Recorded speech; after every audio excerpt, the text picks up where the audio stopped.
नमस्कार दोस्तों, मेरा नाम अर्पित कुमार इलाहाबादिया है। तो आप लोगों का मेरे चैनल पे स्वागत है। तो आज मैं आप लोगों को चैप्टर 5 जो कि है offence again women and child के रिलेटेड बताऊंगा। जो सेक्सुअल अफेंसेज होते हैं उनके बारे में आज हम बात करेंगे। मैं आप लोगों को इंटरलिंकेज भी करूंगा, जो कि हमारा 376 जो कि रेप के बारे में बात करता है, और जो हमारी भारतीय न्याय संहिता नई आई जिसमें सेक्शन 63 में वो कहानियाँ दी हैं। लेकिन उस कहानियों से पहले मैं आपसे इतना ज़रूर कहूँगा कि मैं आज आपको बहुत सारी चीज़ें बताऊंगा। मैं पूरे ग्राउंड रियलिटी पे कि ये जो रेप के कारण ये क्यों होते हैं उनके बारे में तमाम थ्योरियाँ बताऊंगा, चाहे वो वन सेक्स मॉडल थ्योरी हो, चाहे वो साइको हाइड्रोलिक सेक्सुअलिटी की थ्योरी हो, या सिंगल सेक्स मॉडल हो। ये सारी चीज़ों के बारे में बताऊंगा, कारण बताऊंगा कि रेप के कारण क्या है, फैशन है, कमोडिटेशन है, सेक्स ट्रैफिकिंग है, ट्रैफिकेशन है, ये सारी चीज़ें हैं। प्रॉस्टिट्यूशन कि लैक ऑफ प्रॉस्टिट्यूशन है, लैक ऑफ सेक्सुअल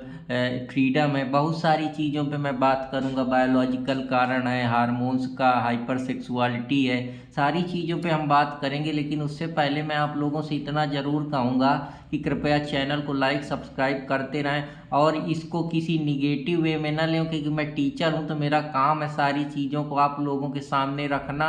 अब वो चाहे समाज की नज़र में कुछ भी हो, लेकिन मोरालिटी का पार्ट कृपया ना मुझे इमोरल ना समझे। मैं भी एक नैतिक आदमी हूँ, मेरी भी कुछ जिम्मेदारियाँ हैं। तो मैं उन्हीं पद और गरिमा का ख्याल रखते हुए वो सारी चीज़ें आप लोगों को बताऊंगा, क्योंकि अगर मैं सच्चाई नहीं बताऊंगा तो फिर कैसे आप लोगों को वो चीज़ें समझ में आएंगी। तो इसलिए एक वर्चू और विजडम और सत्य बोलना मेरा काम है। तो मैं सत्यता की ही बात करूंगा, जिसको कड़वी लगे तो लगे, लेकिन आप लोगों के सामने सत्य चीज़ें ही परोसूंगा।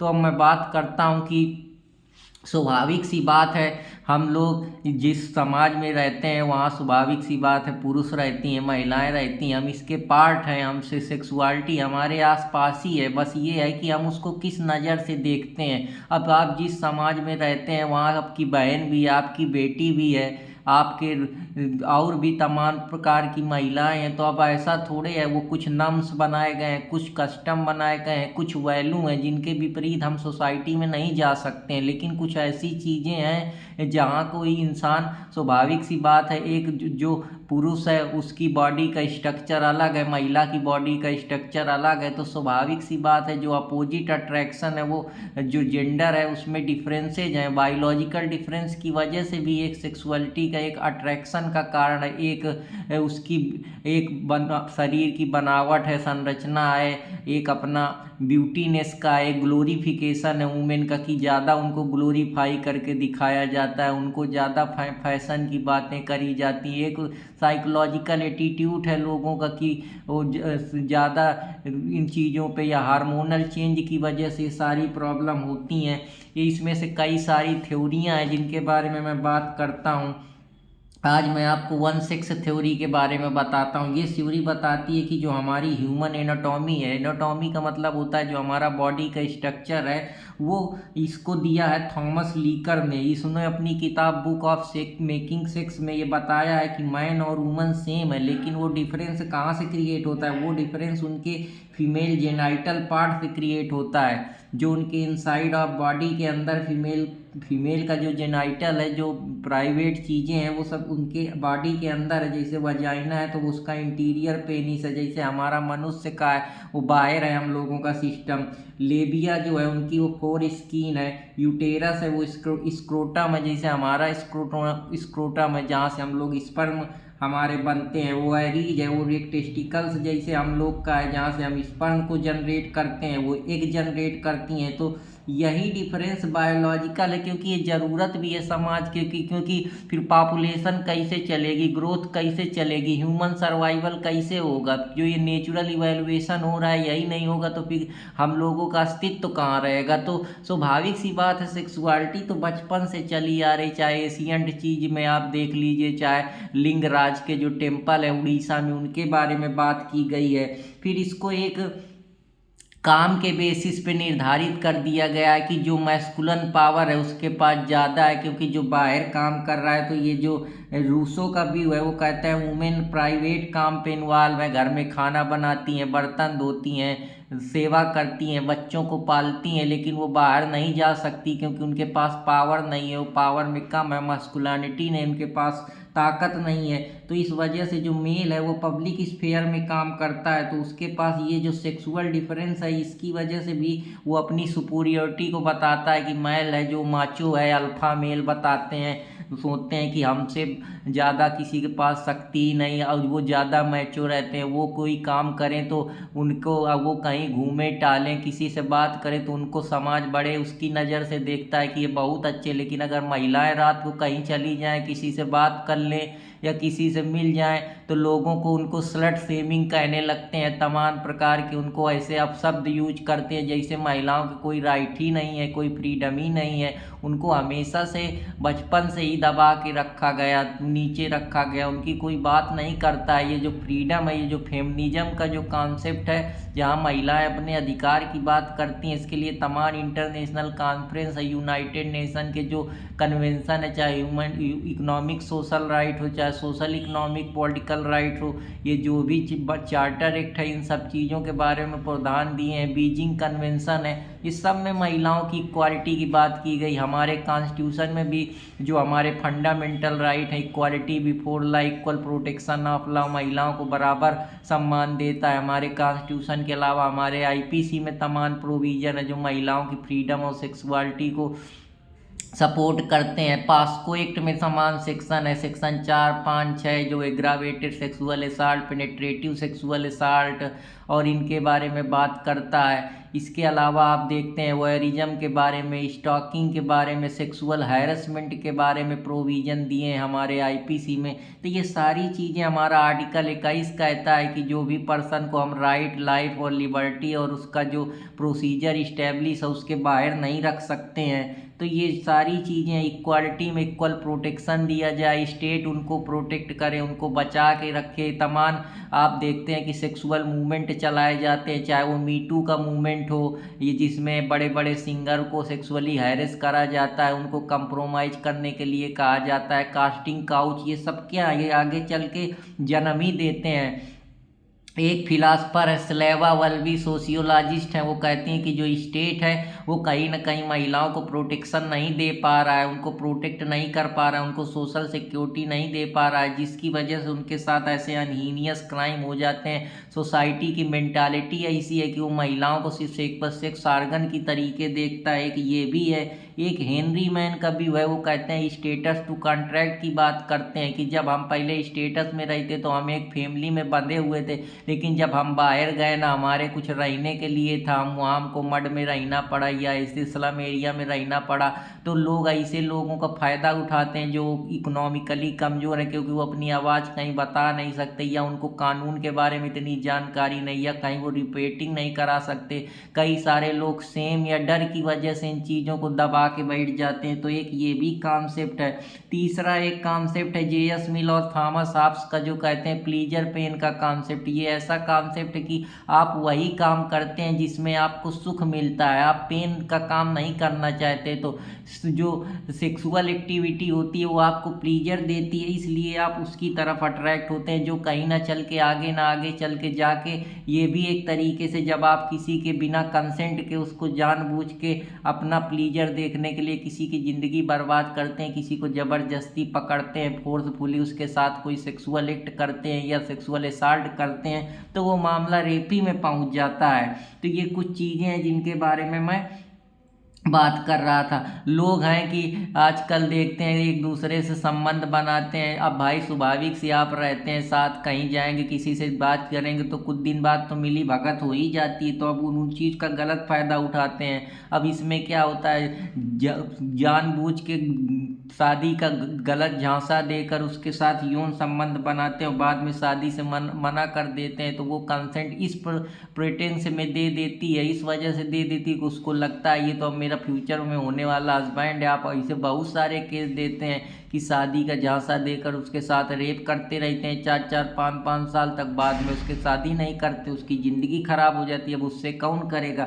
बच्चों को जब कोई उनके साथ अपराध करता है, उनको सेक्सुअली एक्सप्लॉइट करता है या स्टिमुलेट करता है या कोई ऑब्सीन ऑब्जेक्ट दिखाता है या सेल करता है या डिस्ट्रीब्यूट करता है, तो उसके लिए हमारा पास्को एक्ट है जो प्रिवेंशन करता है। ये सब चीज़ें महिलाओं का हमेशा से ग्लोरीफाई करा गया है, चाहे वो उनकी ब्यूटी हो, चाहे वो उनके शरीर के बारे में हो, चाहे उनकी अदाओं के बारे में हो। और पुरुषों अगर नाचें तो उसको कुछ नहीं, महिला नाच दे तो 1000 लाइक तो सब आ ही जाते हैं यूट्यूब में। तो ये जो इंडिसेंट है, बड़े बड़े एडवर्टाइजमेंट की कंपनियां हैं महिलाओं को लेती हैं।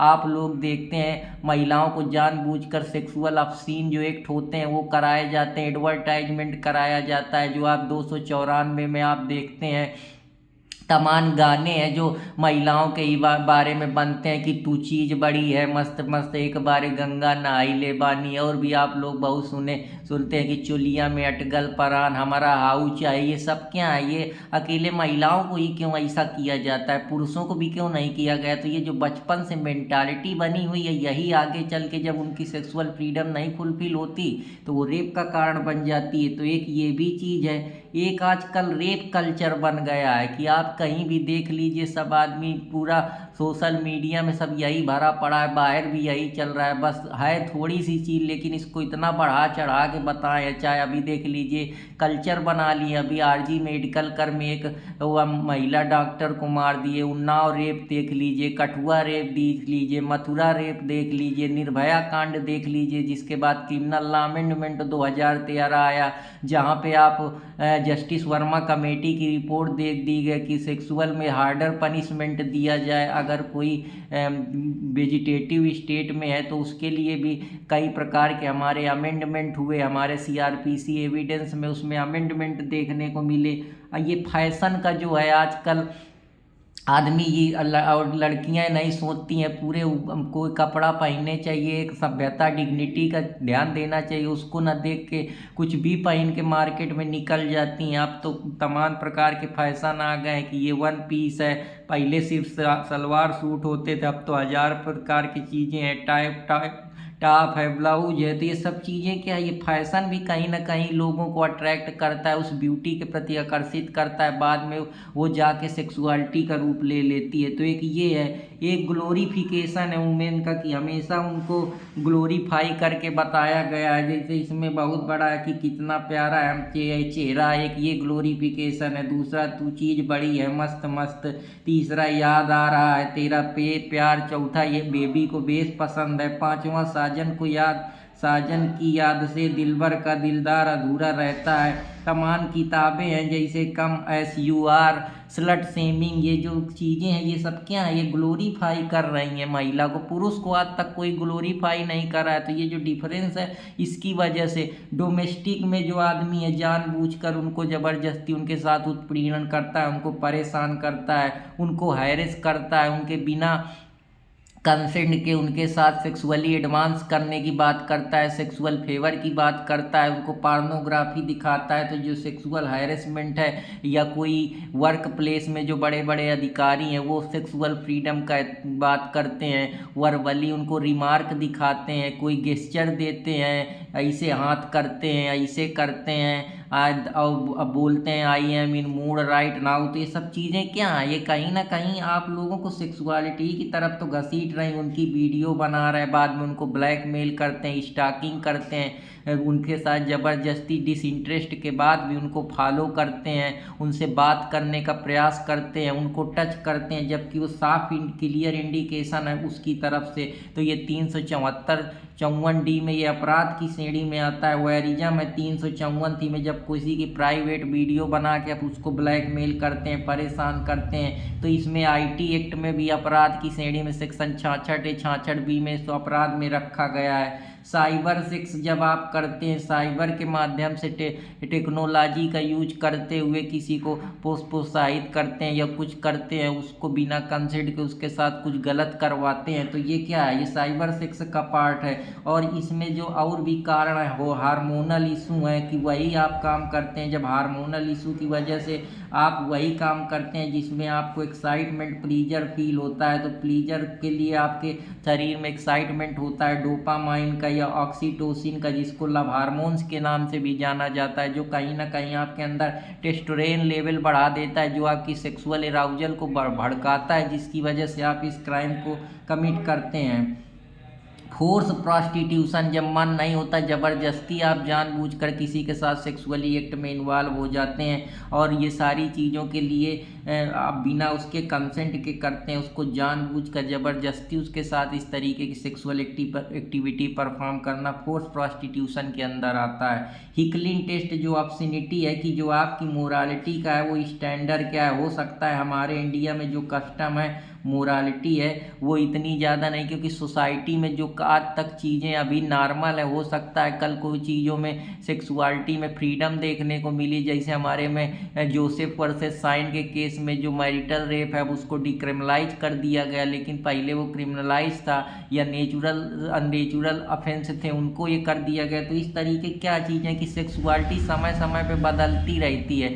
जैसे जैसे हम और एडवांस होंगे और ज़्यादा सेक्सुअल फ्रीडम होगी। जो आप पॉलीगैमस मैरी, पॉलीमरस मैरी, एक आदमी के 3-3, 4-4 सेक्सुअल पार्टनर हैं, तो जब चीज़ें ज़्यादा, जैसे अब आप यूरोप में चले जाएं वहाँ सेक्सुअलिटी एकदम फ्रीडम खुली हुई है, आप इधर चले जाएं अफ्रीकन नेशन में, वहाँ तो यही नहीं पता है कि बच्चा किसका है, कौन इसका महतारी बाप है, वहाँ कोई टोक रोक ही नहीं है, छोटे से ही बच्चे सेक्सुअली इन्वॉल्व हैं और उनको इस चीज़ का फ्रीडम है, इसीलिए वहाँ रेप कम है। और इसका एक कारण है कि उसकी वजह से HIV, एड्स ये सब ज़्यादा देखने को मिलते हैं। तो ये समस्याएं शुरू से रही है। जेंडर रोल एक डिफाइन करता है कि जेंडर रोल, अब जेंडर क्या है, महिलाओं का काम ऐसा मान लिया गया है कि बच्चे ही पैदा करना है, वो सिर्फ सेक्सुअलिटी के लिए बने हैं। पुरुषों का काम है कमाना, महिलाओं का काम है घर में ध्यान रखना, सजना संवरना अपने साजन के लिए। तो ये सब सोच जो गलत बनी है, थिंकिंग या जो बिहेवियरल चेंज जब तक नहीं होगा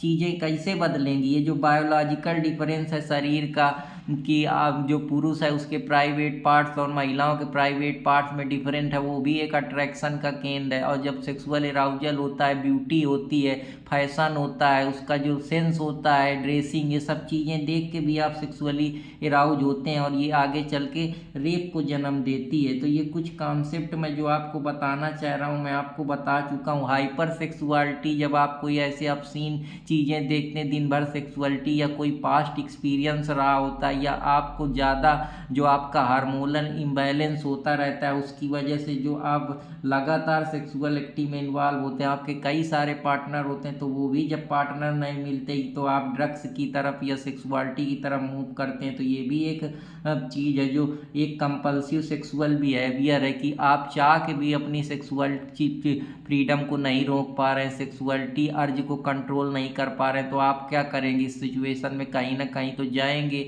या तो कोई और एक्ट करेंगे, लेकिन और एक्ट आपको दिखता नहीं, आपको बस ध्यान में आया किसी को जहाँ अराउज हुए तो बस उसका रेप कर देते हैं। तो ये भी कि अब इसको चाह के भी नहीं रोका, ये कंपलसरी चीज़ें हैं।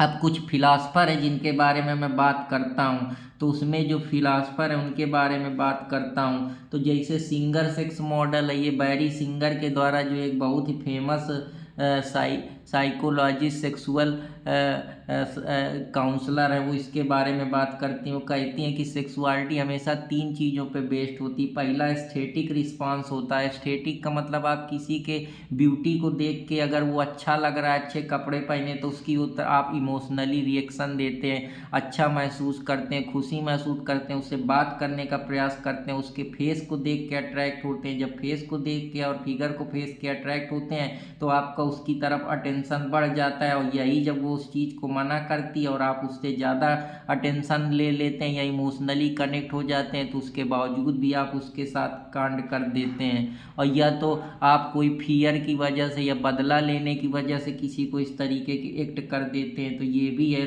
अब जब ये अटेंशन हो जाता है तो आप उसको अप्रोच करते हैं, फिर वो धीरे धीरे जब अप्रोच करते हैं तो वो फिर वो बॉडी में मूवमेंट में चेंज आता है, और वही मूवमेंट चल के किसी न किसी मोड़ पे जाके आप दोनों को मिला देता है। अब अगर वो सहमति से है तो फिर वो चीज़ आपके नहीं आएगी रेप में। अगर वो आपको डरा धमका के या मिसकंसेप्शन ऑफ फैक्ट का यूज करते हुए, इंटॉक्सिकेशन का यूज करते हुए की गई है तो वो अपराध की श्रेणी में आ जाती है। तो ये सिंगर का सेक्स मॉडल है। तो आशा करता हूँ कि आप लोगों को ये भी पसंद आया होगा।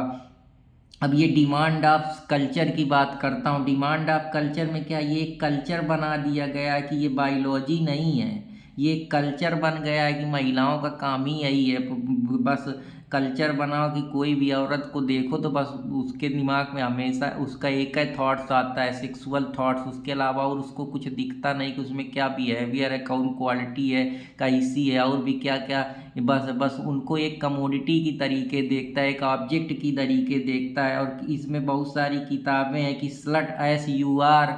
अब ये स्लट शेमिंग जैसे शब्द का यूज करना इससे क्या शोभित कर रहा है कि ये बायोलॉजी नहीं है, कल्चर है, कल्चर बना रहा है। हालांकि ये बायोलॉजी है जो कल्चर का रूप ले। अगर ये बायोलॉजी ना होती, ये महिला का अगर जो बायोलॉजिकल डिफरेंस है वही ना होता तो ये कल्चर क्या उखाड़ लेता, ये मेरे को बताइए। तो ये सारी चीज़ें हैं। सेक्सुअल एराउजल अगर आपको हो रहा है, इसकी वजह से आप कुछ स्टेज हैं जिसने वर्जीनिया जो एक है वो इस पे अपना पूरा रिसर्च करिए। तो वो एक्साइटमेंट पहले आपको आता है, फिर वो प्लेटिव की एक स्टेट आती, फिर एक ऑर्गेनिज्म, एक रिजर्वेशन। अब जब आप एक्साइट होते हैं तो आप इस तरीके की एक्टिविटी में इन्वॉल्व होते हैं। अगर ये कंसेंट रहे तो ठीक है, या कंसेंट से भी है, या एज जिसके साथ आप जो आपकी सेक्सुअल पार्टनर है उसकी एज अगर 18 साल से कम है तब भी कानून की नज़र में ये 376 में रेप की कैटेगरी में आता है। तो ये सारी चीज़ें आपको ध्यान में रखनी है। अब कभी कभी क्या होता है, आप जानबूझ कर किसी छोटी छोटी लड़कियों को बहला फुसला के उनको सेक्स ट्रैफिकिंग करते हैं, उनको एक जगह से दूसरे जगह दे भेजते हैं जहां वो इसी पर्पज के लिए, सेक्सुअल एक्ट के लिए इन्वॉल्व होती हैं। जैसे जापान से लड़कियां आती हैं जो कोठा होते हैं, जैसे यहाँ सब लड़कियों को जो छोटी होती है उनको ज़बरदस्ती है जो कोठा चलाते होते हैं इनको पकड़ लाते हैं, चाहे वो आपका सोनागाछी का कोठा हो, चाहे वो कमाठीपुरा का हो, चाहे वो आपका जीबी रोड का हो। तो ये सारी चीज़ें हैं और इस पे सरकार को नकेल कसना चाहिए। हालांकि सरकार बहुत नकेल कर रही, जो बच्चों का एक्सप्लॉइटेशन हो रहा है या उनके खिलाफ फोर्स लेबर कराया जा रहा है, स्लेवरी कराई जा रही है, या सेक्सुअल एक्सप्लॉइटेशन या सेक्सुअल काम के लिए उनको प्रोत्साहित किया जा रहा है, वो हमारे कॉन्स्टिट्यूशन में भी आर्टिकल सेक्शन जो हमारा दिया है, सेक्शन आर्टिकल 23 और 24 उसके बारे में बात करता है। अगर हम किसी को हायरेस करते हैं, उसको सेक्सुअली फ्रीडम के लिए एडवांस करते हैं, सेक्सुअल रिमार्क करते हैं, पार्नोग्राफी दिखाते हैं, या कोई इंजरी काज करते हैं, या उसको इस तरीके से कर देते हैं कि वो एकदम सहम जाती है, वो अपनी कंसेंट फ्री नहीं होती, फिर भी वो दबाव में आके उस काम को करने के लिए राजी हो जाती है। इकोनॉमिक इशू, गरीबी की वजह से, अनएम्प्लॉयमेंट की वजह से, या स्लम इलाके में रहने की वजह से, या सारी प्रॉब्लम की कि वो इकोनॉमिकली इतनी कमज़ोर है कि कोई आदमी उनके साथ कुछ कर देता है तो वो उस चीज़ का जवाब ही नहीं दे पाती, वो कहाँ बताए, किसको बताए। तो एक ये भी कारण है। सिक्योरिटी सरकार उनको नहीं इशू कर पा रही है। बेटी बचाओ बेटी पढ़ाओ की बात करती है, यहाँ लोगों को दिन दहाड़े लोग मार देते हैं, उनका रेप कर देते हैं, आप हजारों केस रेप के देखते हैं। तो ये सिक्योरिटी नहीं मिल पा रही, उनको ट्रेंड नहीं कर रही, उनको ट्रेनिंग नहीं दे रही, उनको मजबूत नहीं कर रही है। सिक्योरिटी के देने के साथ साथ उनको मजबूत करेगी, कोई उनको हाथ न लगा पाए, उनको कोई फ्रीडम दे। उनकी वॉइस को हमेशा दबा दिया जाता है। इवन जो अधिकारी हैं वही जुडिशियल कस्टडी में या पब्लिक उसका यूज करते हुए इस तरीके के कांड करते हैं। तो ये सब चीज़ें हैं। दूसरी बात ये भी है कि लैक ऑफ फ्रीडम जो सेक्सुअलिटी में, कि लोगों को 25-25 साल तक इंडिया में शादी नहीं कर सकते हैं क्योंकि उनके माता पिता चाहते हैं कि वो पढ़ें। तो ये सब चीज़ें भी इम्पोर्टेंट रोल प्ले करती हैं, जो कहीं ना कहीं अगर उनको फ्रीडम मिले, यहाँ कोई भी अगर इंसान 18 साल के पहले कोई भी सेक्सुअल एक्ट कर ले तो उसको गलत माना जाता है कि तुम छीड़ हो गए, तुम इम्प्योर हो गए।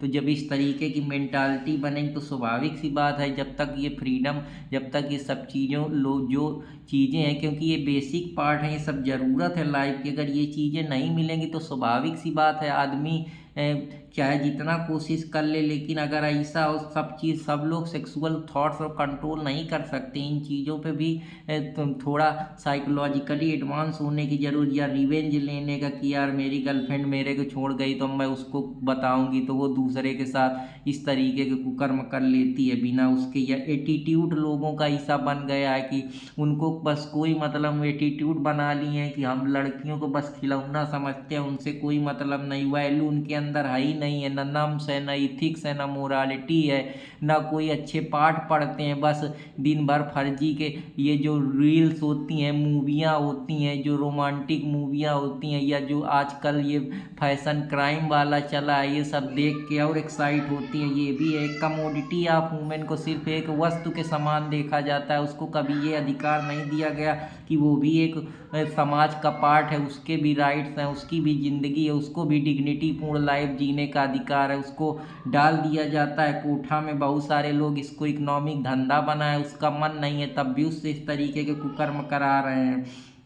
जेंडर इक्वालिटी नहीं है, महिलाओं को पुरुषों को हमेशा भेदभाव रहा है। आज भी गांव में महिलाओं को पढ़ने लिखने नहीं दिया जाता, उनकी जल्दी से शादी कर दी जाती है। बहुत सारे लोग तो उनसे अनइथिकल काम भी कराते हैं। आइडियोलॉजी का डिफरेंस है, पुरुष और महिला की आइडिया में हमेशा डिफरेंस है। उसी आइडिया के कारण ये जन्म लेती है जो सेक्सुअलिटी होती है। लीगल इशू, आजकल भी कोई लीगल इशू नहीं है, जिसकी वजह से बहुत सारे लोगों को पता नहीं, कम्प्लेक्सिटी है, केस पता नहीं कै साल तक चलेगा। तो लोग सोचते हैं, बहुत गांव में तो कुछ पता नहीं है इनके बारे में, आज भी लोग इस तरीके के कांड करते हैं। रोमांस का एक इशू है कि उस रोमांस उनको नहीं करने को मिल रहा, फिजिकली वो किसी के साथ समय नहीं बिता पा रहे हैं, तो इसकी वजह से भी प्रॉब्लम इशू हो रही। उनका सेक्सुअल बिहेवियर, वो डाइवर्ट हो चुके हैं, उनको सेक्सुअल एडिक्शन हो चुका है, मजबूरी है उनके पास, तो भी वो क्या करें। तो ये सब रेपा के कारण फैशन बन गया है, जो फैशन भी एक तरीके से हो गया है कि नहीं ये तो अब हमको मचाना ही ये गंद, इसके अलावा कुछ हो नहीं सकता। मूवी देख के, गाना देख के, या आजकल जो ऑर्केस्ट्रा होते हैं या जो बार बालाएँ नाचती हैं, उनको देख के उनके दिमाग में इस तरीके के थॉट्स आते हैं। इसके लिए जो टार्सन की फिलॉसफी है कि बच्चे वही सीखते हैं जो वो टीवी में देखते हैं, सिनेमा में देखते हैं, वो अपने आसपास रिप्लिकेट करते हैं, उसका अनुभव करते हैं और बाद में वही चीज़ को कर देते हैं। तो एक ये भी है, लेग सेक्सुअल फ्रीडम की वजह से ये एक कारण बन गया है। ये एक चीज़ है कि ब्रह्मचर्य का जो पालन कर रहे हैं, सेलिबेसी का इशू है, जो बड़े बड़े परसेप्शन लोग ऐसा बना के बैठे हैं, उनके दिमाग में बस ये का थॉट, यही सेक्सुअलिटी ही चलती है, वो कुछ चलता ही नहीं है। तो ये भी एक चीज़ है। मैरिज का इशू है, बहुत सारे लोगों की शादी ही नहीं होती क्योंकि वो बेरोजगार, उनके पास पैसा नहीं, तो वो अपनी सेक्सुअलिटी कहाँ फुलफिल करें। तो ये भी एक कारण है जिसकी वजह से समस्याएं घटती हैं।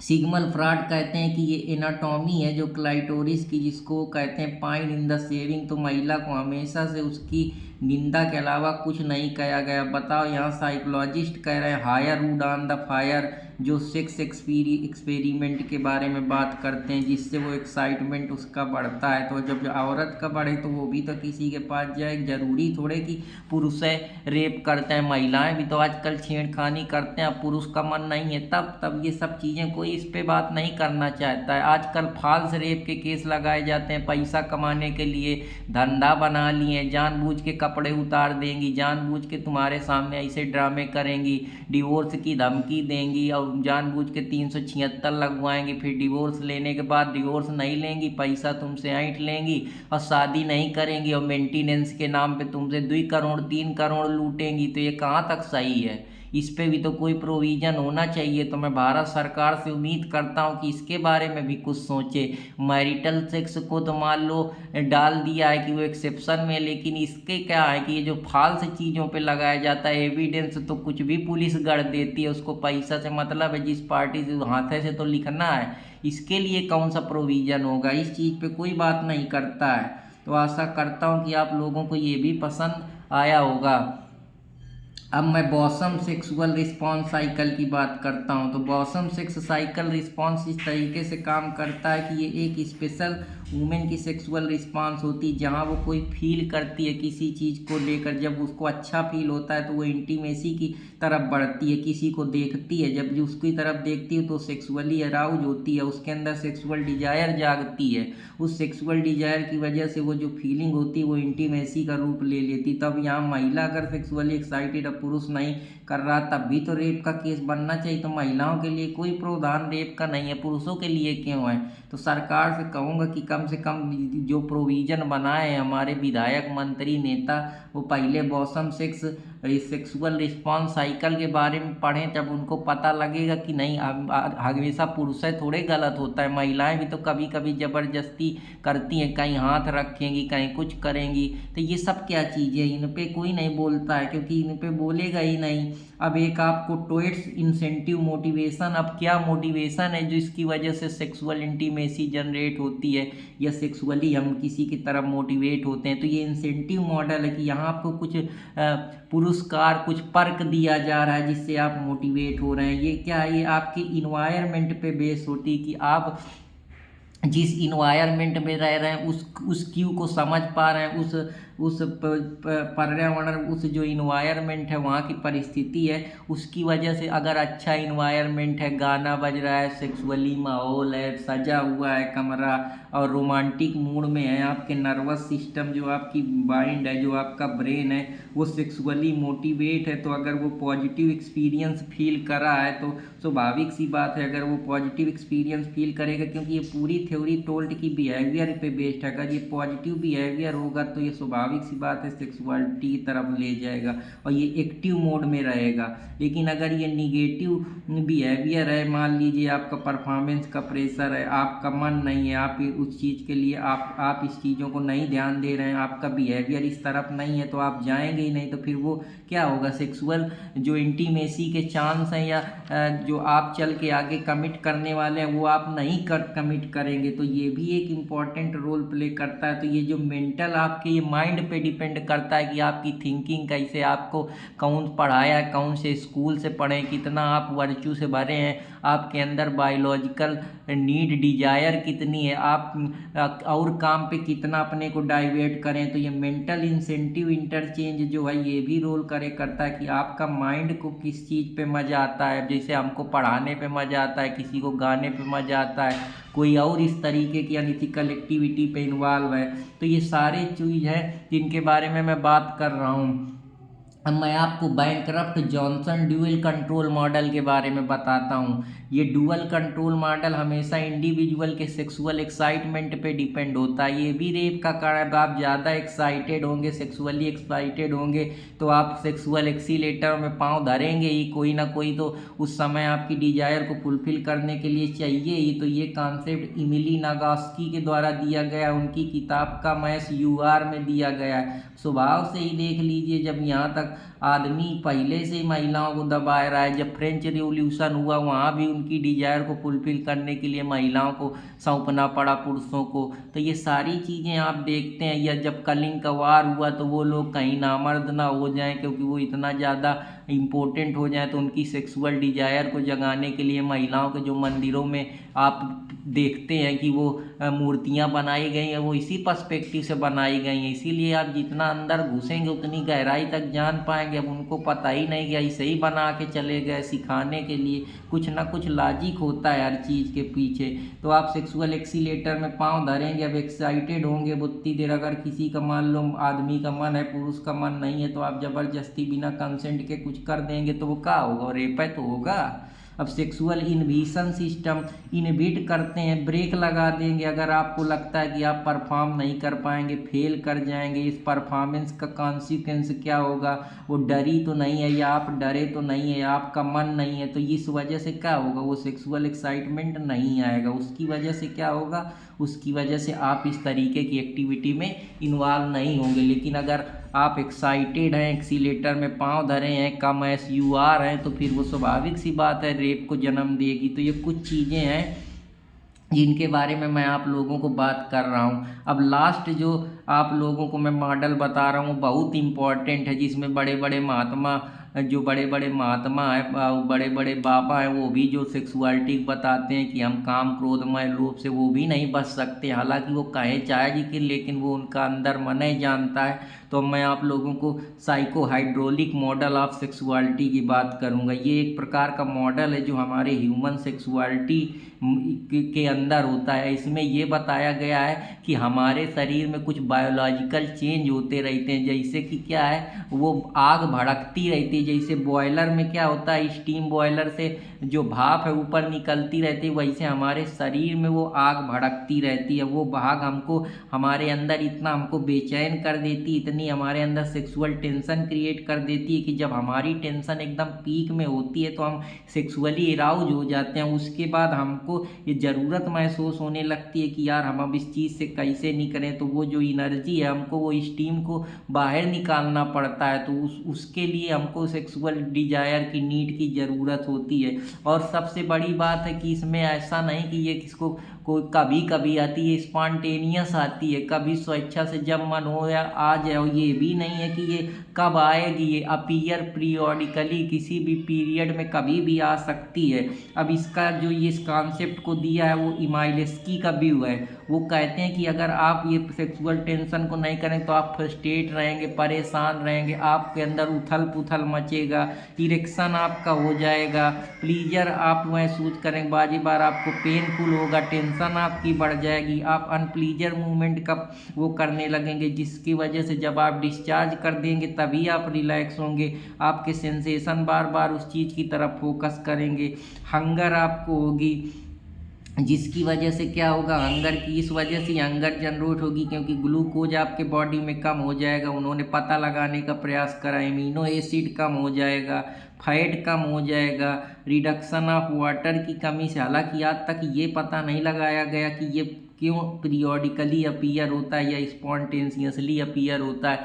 ये बहुत इस पे साइकोलॉजिस्ट जो हैं उन्होंने अपना दिमाग लगाया। इमाइलेस्की का व्यू है, उन्होंने इस पे बहुत बुद्धि लगाई। साइकोहाइड्रोलिक मॉडल, ये ज़रूरत है, टेंशन जनरेट होती है, आप परेशान होते हैं, अंदर से परेशानी आपको होती है, लेकिन आप किसी से कह नहीं। इसीलिए बड़े बड़े महात्मा जो हैं वो भी इस चीज़ों से नहीं बच पाए। जब भगवान नहीं बच पाए तो हम कौन से लोग हैं। इसीलिए इसको मैं इतना इम्पोर्टेंट मॉडल बोलता हूँ। और जब इस तरीके से राउजल होगा तो स्वाभाविक सी बात है, अब किसी का मन नहीं है, आप एक्साइटेड है, तो कहीं ना कहीं तो आप किसी न किसी अपोजिट जेंडर की तरफ जाएंगे और वो सेक्स को बिना कंसेंट के करेंगे तो वो रेप को जनरेट करेगा। तो ये कुछ चीज़ें हैं जिन पे मैं बात करना चाहता था और आशा करता हूँ कि अब आप लोगों को समझ में आया होगा। तो ये तो सामाजिक और जो पूरा आर्थिक मूवमेंट है, इकोनॉमिक मूवमेंट है, फिलोसफिकल थिंकिंग है कि कारण क्या है, ये सब एक जनरल पर्सपेक्टिव है कि कहाँ कहाँ क्या क्या चीज़ों की वजह से इस चीज़ों को हम जन्म देते हैं। अब मैं आप लोगों को लीगल नज़रिया बताऊंगा कि अच्छा हमारा जुडिशरी उस चीज़ पे क्या बात कर रहा है, कौन कौन से केस लाए, कौन कौन से प्रोविज़न है, उसका अपराध की सज़ा क्या क्या है, कैसे अब हम उसको प्रिवेंट कर सकते हैं, कैसे हम उसको बचा सकते हैं। हम प्रिवेंशन की स्टेज पर आए हैं। अभी हम बिगिनिंग की स्टेज पे थे, कासन स्टेज पे थे, अब हम प्रिवेंशन स्टेज पे हैं। अभी लास्ट में हम इसके सल्यूशन अप्रोच पे आएंगे कि अमेंडमेंट करा जाए, इसको बढ़ाया जाए, और ज़्यादा स्ट्रिक्ट पनिशमेंट दिया जाए, चेंज किया जाए बिहेवियर को, एटीट्यूड को चेंज करा जाए, उनके साथ सामंजस्य बिठाया जाए, और भी चीज़ें जो हैं। इन सारी चीज़ों के बारे में बात करूंगा। तो ये कुछ चीज़ें हैं जो आप लोगों को आशा करता हूँ पसंद आई होंगी। तो अब चलता हूँ कुछ इम्पोर्टेंट चीज़ों की तरफ। तो जो हमारा भारतीय न्याय संहिता है उसमें ये सेक्शन 63 में बताता है रेप के बारे में, जिसमें ये कहता है कि जब हम कोई भी इंसान पेनेट्रेट करता है, और यही सेम सेक्शन आपके 376 में दिया है जहाँ पे जो सेक्सुअल ऑफेंसेज रेप की बात करता है। तो इसी के बारे में मैं बात करता हूँ कि रेप का मतलब होता है जब आप किसी को फोर्सिएबली पकड़ के सीज करते हैं, और जो एक मतलब होता है कि सीज करना किसी को, जहां आप उसकी सहमति के बिना उसको पकड़ते हैं, उसके साथ कुछ करने का प्रयास करते हैं। तो इसमें जो केस है वो सबसे इम्पोर्टेंट केस है Bhupendra Singh versus state of Himachal Pradesh. Bhupendra Singh versus state of Himachal से केस ये कहता है कि रेप का मतलब ही है कि जब महिला की इच्छा के विरुद्ध आप उसके बिना कंसेंट के कोई भी एक्ट उसके फोर्सफुली करते हैं, उसको फियर में या उसके साथ फ्रॉड करके करते हैं, तो वो मामला हमेशा रेप की कैटेगरी में आता है। तो आशा करता हूँ कि आप लोगों को ये भी समझ में आया होगा। तो सेक्शन 63 जो है वो ये बताता है कि रेप कब कमिट होता है। तो रेप कमिट करने के लिए सबसे पहले पेनिट्रेशन जरूरी है, क्योंकि भाई रेप तभी माना जाएगा जब आपका जो प्राइवेट पार्ट है पेनिट्रेट होगा। पेनिस वो किस पे, वजाइना पे या उसके माउथ पे या यूरेथ्रा पे, या जो महिला का गूदा पार्ट है एनस वहाँ पे, या कुछ आप करते हैं makes her to do so with him to any other person, या तो आप कुछ ऐसा करते हैं या कोई और आदमी से उस तरीके का कांड करवाते हैं। तो जो भी इस तरीके का कांड आप करवाते हैं या खुद करते हैं, कई सारे लोग होते हैं, तो वो गैंग रेप की श्रेणी बन जाती है। तो ये पेनिट्रेशन सबसे जरूरी है।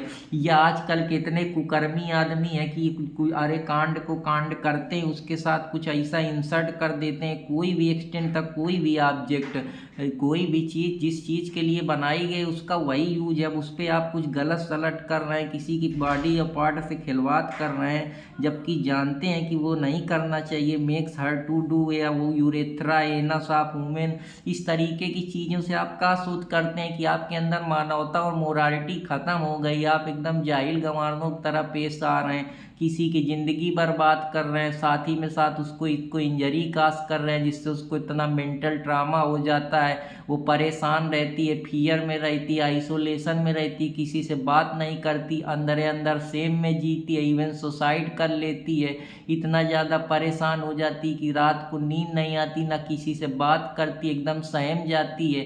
तो इस तरीके की चीज़ें करने से पहले इंसान को थोड़ा तो सोचना चाहिए। या कोई मैनिपुलेट करते हैं उसके पार्ट या बॉडी को, जानबूझ के उसमें कुछ इंसर्ट करेंगे, पेनिट्रेट करेंगे, मैनिपुलेट करेंगे, या कोई पेनिट्रेशन का कारण करेंगे जिसकी वजह से वजाइना, यूरेथ्रा, एनस या कोई पार्ट में करते हैं जिसकी वजह से, या कोई पर्सन के द्वारा कराते हैं, मैनिपुलेट कर रहे हैं उसको बार बार। तो ये सब चीज़ें क्या हैं, ये आप बहुत जघन्य अपराध कर रहे हैं, इसके लिए इसमें सजाएं भी ज़्यादा हैं। ये आप बताइए, ये प्राइवेट पार्ट है, वो जिस चीज़ उसमें माउथ का use, apply his mouth, vagina, anus, urethra, make her to do so, या आप खुद तो कर ही रहे हैं, साथ में कोई और पर्सन को भी इंगित कर रहे हैं, स्टिमुलेट कर रहे हैं वो काम करने के लिए। तो ये गलत चीज़ें हैं। सबसे बड़ी बात है जब उसका मन नहीं है, वो सेक्सुअली फ्रीडम नहीं महसूस कर रही, सहमी है, दबी है, उसका मन नहीं है, तब भी आप उसके साथ ज़बरदस्ती उसकी डिग्निटी का भी ख्याल नहीं कर रहे हैं, राइट एंड लाइफ लिबर्टी का जो हमारा आर्टिकल 21 है उसका भी उल्लंघन कर रहे हैं। तो ये सारी चीज़ें उसके बिना बिल के, उसकी इच्छा नहीं है, उसकी इच्छाओं को मार के आप उसके बिना इच्छा के उसके साथ इस तरीके के कुकर्म करते हैं, विदाउट हर कंसेंट, बिना उसके कंसेंट के। ये केस जो भूपेंद्र सिंह का केस है, Bhupendra Singh versus state of UP, या कंसेंट जानबूझ के उसको फ्रॉड के जरिए अपटेन करा लेते हैं, या उसको फियर के हम तुमको मार देंगे, तुम्हारी डेट कास्ट कर देंगे। तो एक इंसान की जो स्वतंत्रता है वो तो आप बिल्कुल छीन ही लेते हैं, बिल्कुल जानवरों की तरीके बिहेव कर रहे हैं कि ना वो जी सके ना वो मर सके, कुछ कर भी नहीं सकती। जैसे आजकल ISI वाले बंधक बना लेते हैं, या बहुत सारी कंट्रियों में होते हैं, महिलाओं का हमेशा से शोषण होता रहा है, कोई युद्ध होता है या कोई मिलिट्री वार हो जाता है, तो इस तरीके के कुकर्म करने से लोग नहीं मानते कि फियर में या हर्ट के जरिए। आपने देख लिया अभी इसके पहले आपने अफगानिस्तान में देखा हालत क्या थी। तो ये सब चीज़ें वही है कि जब आप अपटेन करते हैं कंसेंट के, फियर दे के, उसको हर्ट करके, या वो ये मान लेती है कि वो, उसको ऐसा लगता है कि ये जो आदमी है वो उसने उससे लॉफुली मैरी करा है, जबकि एक्चुअली में उसका हस्बैंड नहीं होता, वो उसको हस्बैंड समझ बैठी। तो इस तरीके से ये चीज़ें हो जाती हैं। हालांकि लॉफुली मैरिड उसको नहीं करा है, फिर भी वो ये मान के चलती है कि ये उसका आदमी है, वो बिलीव कर लेती कि मैंने इससे शादी करी है, जबकि वो मैन जानता है कि वो उसका आदमी नहीं। अब मान लीजिए, अब ये कौन से मामला है, ये झांसा ही देना तो है, किसी को शादी का बहाना बना के उसके साथ सेक्सुअली एक्ट करना। ये क्या बताता है, ये यही बताता है ना कि आपको पता है कि आप उसके साथ छल कपट कर रहे हैं, उसके साथ गलत कर रहे हैं, लेकिन महिला को ये लगता है कि यार ये तो मेरा ही आदमी है, मेरे को छोड़ के नहीं जाएगा, मेरे साथ शादी कर ले। बहुत सारे आप केस देखते हैं, कहीं देखते हैं कि कोई पुलिस वाला किसी को 10 साल से चूतिया बनाया है, कहीं कोई किसी को बनाया है, इसी तरीके से सब कर रहे हैं। दिन भर बाबू सोना करते रहेंगे और पीठ पीछे कुछ और चलेगा, और 10 साल बाद पता चलेगा कि इस आदमी का एक आदमी के साथ नहीं 4 आदमी के साथ संबंध था। तो इस तरीके की आजकल की भावनाएं हैं। अब तीसरा है कि जब कंसेंट का समय आया था उस समय वो इतनी ज़्यादा बुद्धिमान नहीं थी, जो थी वो पूरी तरीके से अनसाउंड ऑफ माइंड में थी। अनसाउंड माइंड वो की वजह से वो कुछ अपना विवेक नहीं बना पा रही थी, सोच नहीं पा रही थी। अनसाउंड माइंड का मतलब है कि वो पागल थी, जिस समय उसका बुद्धि नहीं काम कर रहा था, या इतनी ज़्यादा वो दारू पिए थी, या उस ऐसे स्टेज पे थी जहाँ वो जो अनहोलसम सब्सटेंस था वो उसको समझ नहीं पा रही थी, या कि इसका नेचर क्या होगा, इसकी प्रकृति क्या, इसका आगे चल के कॉन्सिक्वेंस होगा, और वो अपनी सहमति दे देती है। तो जब उसका माइंड है नहीं प्रॉपर तरीके से, आप उसके छलावा के जरिए इस तरीके का काम कर दे रहे हैं, या उसको वायलेंटरी पिला के रहे हैं और उसके साथ इस तरीके का कुकर्म कर रहे हैं, तो ये क्या शो करता है? ये वही शो करता है कि आप उसके साथ ज़बरदस्ती कर रहे हैं। उसकी आत्मा और रूह नहीं है, फिर भी आप उसकी आत्मा और रूह के विरुद्ध जाके उसके साथ कोई इस तरीके की सेक्सुअलिटी को जन्म देते हैं, तो वो भी एक चीज़ है। या वो 18 साल से नीचे की है, विदाउट हर कंसेंट के, अगर आप उसके बिना कंसेंट के, वो 18 साल से नीचे की है, तब भी वो रेप की कैटेगरी में आएगी। अगर वो अपना कम्युनिकेट कंसेंट नहीं दे पा रहे हैं, मान लीजिए कोई बहुनी औरत है, उस बोल ही नहीं पाती, आए आए करती, अब आप उसके साथ कुछ गलत कर देंगे तो ये भी तो एक गलत चीज़ है। अब उसका मन नहीं है, अब आप उसको ज़बरदस्ती इस तरीके से कर रहे हैं, या वो सोच नहीं पा रही, या उसका दिमाग बिल्कुल ख़राब हो गया, वो भूल जाती है, जिसको कोबुलेशन साइकोलॉजी में बोलते हैं, अमनेसिया बोलते हैं, जहाँ मेमोरी लॉस हो जाता है, या मेमोरी एज हो गई है उसकी, या कुछ मेमोरी में दिक्कत हो गई, उनके सेल्स हैं जो कहीं डैमेज हो गए हैं। तो उसकी वजह से भी अगर इन चीज़ों का आप फ़ायदा उठाते हैं तो वो मामला आप जानते हैं कि वो रेप की कैटेगरी में आता है। तो एक्सप्लेनेशन की बात करता हूँ, वजाइना जो आपका इनर आउटर मोस्ट पार्ट होता है महिला के आर्गन का, उसको हम बोलते हैं, उसमें लेबिया मेजोरा और माइनर मेजोरा दोनों होते हैं। तो कंसेंट हमेशा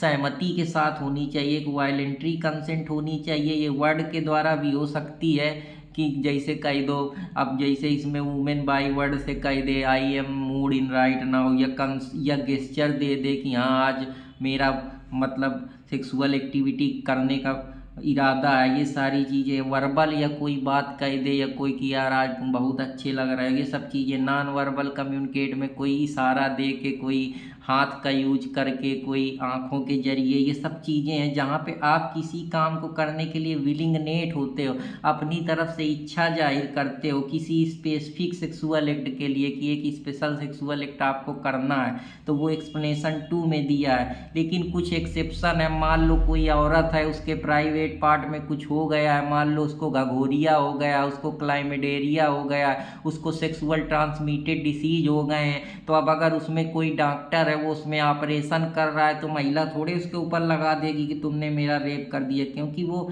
उसके वेलफेयर के लिए कर रहा है। लेकिन अगर वो उसके वेलफेयर में ना करके वो अनइथिकली कर रहा है या आर्बिट्रेरी तरीके से कर रहा है, तो फिर वो एक्सेप्शन में नहीं आएगा। दूसरी बात है, अब एक आदमी जिसने सेक्सुअल एक्ट के लिए किसी अपनी एक औरत से शादी करी, वो उसकी खुद की वाइफ है, अगर वो वाइफ ही अगर कह दे कि नहीं मेरा आदमी मेरे साथ बिना ज़बरदस्ती करता है, तो वो कहाँ होगा? क्योंकि आपने जिससे शादी करी है, लॉफुल करी है। सबसे बड़ी बात है कि शादी का पर्पज ही है प्रोक्रिएशन ऑफ चिल्ड्रेन करना और एक लॉफुल ज़िंदगी जीना, दोनों बॉन्ड को मजबूत करना, सोशल फैमिली रिलेशन बना के रखना, लव और इंटीमेसी शेयर करना। लेकिन अगर वाइफ जो है वो समझ नहीं है उसके अंदर, वो 18 साल से नीचे की है, तो 18 से नीचे साल का मतलब क्या है? वो अभी मेजर नहीं हुई, वो खुद के डिसीजन नहीं ले सकती। तो इस केस में अगर पुरुष कोई भी महिला के खिलाफ अपने काम करता है तो वो मामला बन जाता है जाके रेप का। तो आशा करता हूँ कि आप लोगों को पसंद आया होगा। क्रिमिनल लॉ अमेंडमेंट 2013 का जब दिल्ली में जो एक लड़की है उसके खिलाफ कुछ आपत्तिजनक एक्यूज लोगों ने उसके खिलाफ गलत तरीके से उसका यौन शोषण करा, जिसकी वजह से अब strict punishment rarest of rare cases में दे दिया गया कि अगर कोई भी किसी के भी लेजिस्लेचर ने डिफाइन करा कि अगर पेनिट्रेशन करता है किसी के वजाइना में, यूरेथ्रा में, एनस में या कोई ऑब्जेक्ट बॉडी में वुमेन के, तो वो ऑफेंस रेप के मामले में माना जाएगा। अगर उसके प्राइवेट पार्ट को इवन टच भी करता है तब भी वो ऑफेंस की कैटेगरी में आएगा, वो रेप माना जाएगा। क्राइम रेप एक इंसान के द्वारा एक इंसान को नहीं इफेक्ट करता है। अब मान लीजिए कि कोलकाता मर्डर हुआ है तो वो रेप तो वहाँ हुआ है लेकिन सब लोग उससे सहमे हैं, दबे हैं, तो ये क्राइम अगेन द सोसाइटी होता है। ये डिग्निटी और सेल्फ स्टीम जो है उसको महिला की अफेंड करता है, ह्यूमैलिटेट करता है विक्टिम को, उसकी जो लाइफ है उसको डिग्रेडेट करता है, उसको फिजिकली इंजरी काज करता है, उसकी जो डिग्निटी, हानर, रेपुटेशन है उसको दांव में लगा देता है। इसलिए ये एक आदमी को नहीं, एक महिला को समस्या हुआ है उसकी वजह से 4 महिलाएं डरी हुई हैं, दबी हुई हैं, इसलिए हम इसको क्राइम अगेन इंटायर सोसाइटी बोलते हैं। तो जो इसमें केस है वो state of Punjab versus Ramdev Singh का केस है, IR 2004 का। तो अब मैं penetration is sufficient to constitute rape की तरफ चलता हूँ कि पेनिट्रेशन सफिशिएंट है, अगर आपने पेनिट्रेट कर दिया है तो वो रेप का मामला बन जाएगा, जिसमें Mukesh Singh versus national capital territory of Delhi का केस है, जो ये कहता है कि प्राइवेट पार्ट जो एक्यूज का है अगर वो इंटर कर जाता है वुमेन के उस पे प्राइवेट पार्ट पे, और कोई अगर उसकी वजह से इंजरी उसके प्राइवेट काज हो जाती है तो भी वो रेप की ही कैटेगरी मानी जाएगी। तो आशा करता हूँ कि आप लोगों को पसंद आएगा। अगर मान लीजिए कंसेंस के जरिए आप आपस में कंसेंट करके कोई एक्ट करते हैं तो फिर वो रेप नहीं होगा। इसमें धरुवान मुरलीधर सोनार वर्सेज स्टेट ऑफ महाराष्ट्र का केस है 2019 का, जो ये कहता है कि अगर प्रोसिक्यूट्रिक्स एग्री है, मतलब जो विक्टिम पार्ट है या जो फीमेल पार्टनर है वो एग्री है सेक्सुअल इंटरकोर्स करने के लिए एक्यूज के साथ लव और पैशन के जरिए और बिना मिसकंसेप्शन के कोई फैक्ट को छुपाए हुए, तो वो फैक्ट रेप की कैटेगरी में नहीं माना जाएगा, वो पूरी तरीके से कंसेक्सुअल सेक्स होगा और उसके लिए हम उसको रेप की श्रेणी में नहीं डालेंगे। तो आशा करता हूं कि आप लोगों को ये पसंद आएगा और वो 376 और सेक्शन 64 में अपराध की श्रेणी पे नहीं आएगा। तो कुछ एक केस और है, Pramod Suryabhan Panwar versus state of Maharashtra का केस। इसमें ये IR 2019 का केस है। इसमें जो सेक्शन 375 है और सेक्शन 63 है उसमें ये कहा गया था कि ये जो एक्ट होगा वो हमेशा एक्टिव तरीके से होगा और रीजनेबल डिलीबरेशन से होगा, कि दोनों की सहमति है, रीजनेबल डिलीबरेशन है कि वो एक्ट जो करना चाहते हैं उसके वो प्रपोज कर रहे हैं, उस एक्ट के टुवार्ड बढ़ रहे हैं, और जो ये कंसेंट होगी ये कोई भी मिसकंसेप्शन या फ्रॉड या अंडू इन्फ्लुएंस के जरिए नहीं की जाएगी। ये कंसेंट हमेशा फ्री होना चाहिए। अगर ये कोई भी कंसेंट मिसकंसेप्शन या फॉल्स प्रॉमिस की बैड फेथ में हम आपसे शादी करेंगे और बाद में मुकर जाए, या फॉल्स प्रॉमिस, अगर वो फॉल्स प्रॉमिस कर रहा है इसका मतलब ये स्वाभाविक सी बात है कि वो जो वुमेन है वो उस काम के लिए इस वजह से इंगेज हो गई है क्योंकि उसको लग रहा है कि ये उससे शादी करेगा। बाद में अगर उसको पता चलता है कि ये एक्चुअली में उसके साथ मिसकंसेप्शन किया गया है तो फिर वो मामला रेप की कैटेगरी में आ जाएगा। इस वजह से कंसेंट हमेशा फेयर होनी चाहिए। टू प्रोपोजिशन देखा जाता है प्रॉमिस ऑफ मैरिज को ध्यान में रखते हुए कि हमेशा गिवन इन बैड फेथ में अगर देती, no intention of bedding time was given. तो यही बात मैं आप लोगों को बताना चाह रहा हूँ कि false promise itself must be immediate relevance. इससे ये पता चल जाएगा कि अगर फॉल्स प्रॉमिस खुद में तो उसने की है तो ये पहली बात, इससे ये रिलेवेंस पता चल जाएगा कि इसका डायरेक्ट कनेक्शन है कि वुमेन ने इस वजह से डिसीजन दे दिया था उस सेक्सुअल एक्ट के लिए।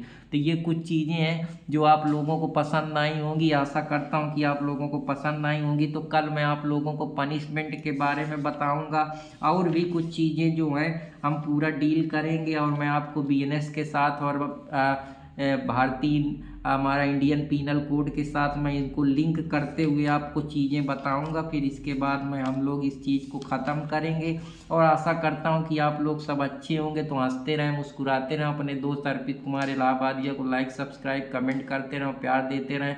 तो आप लोगों को आज जो चीज़ें पढ़ाया उनको पढ़िए, सीखिए और अपने भाई के चैनल को लाइक सब्सक्राइब करना ना भूलें। लीगल फैटर्निटी अर्पित कुमार इलाहाबादिया। जय हिंद दोस्तों, जय भारत।